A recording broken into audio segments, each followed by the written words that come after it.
All right, so I've woven about 7 passes up, so you can see, you can count it 1, 2, 3, 4, 5, 6, 7.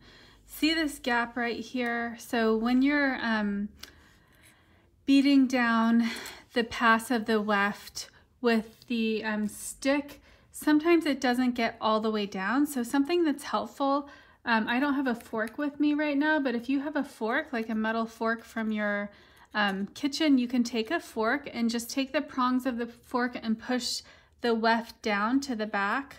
I have a skewer right now. It's a bamboo skewer. You could use a toothpick, a needle, and I'm just going along and pushing the weft down.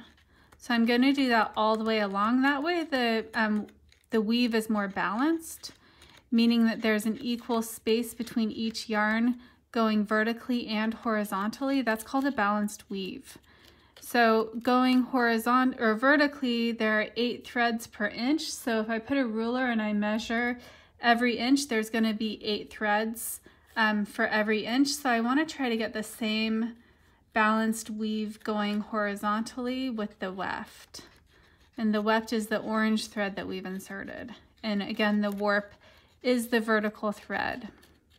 And there will be a test on this, that's why I keep repeating it. So remember the components of weaving. We have the loom, we have the shuttle, which is what houses the yarn.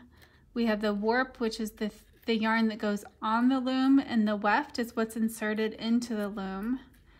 And then the rigid heddle is what we put the threads through to lift them up. Every other thread is lifted up. On a floor loom like we have in the loom room at school, there's not a rigid heddle, there are harnesses that house heddles.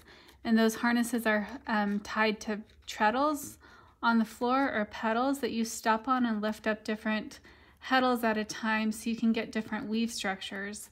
We're limited to plain weave with the rigid heddle, but I'm going to show you in a second some different weave structures. So we're going to take the rigid heddle off, and we're going to manipulate the threads by hand and lift up different threads to get different weave structures.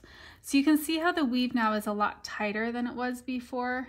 And again, I want to make sure the end is not drawing in, so I'm taking my skewer and pulling it out. You don't need to use a skewer. You could even use like a comb, like for your hair.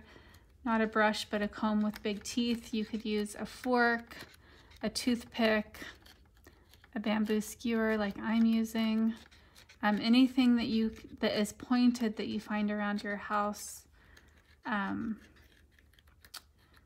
Something that's accessible. I'm sure there are a lot of things that you could use.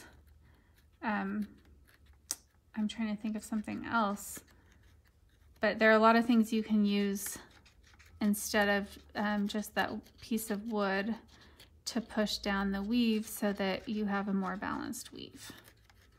All right, so I'm going to go ahead and pass one more pass of the weft, and I'm going to measure this to see. Right now it's about an inch, just about an inch. I want to see if I can get it beat down just a little bit more so that the weave structure is more balanced. So you can see I'm starting on the bottom layer of the weft, and then I'm moving up one row.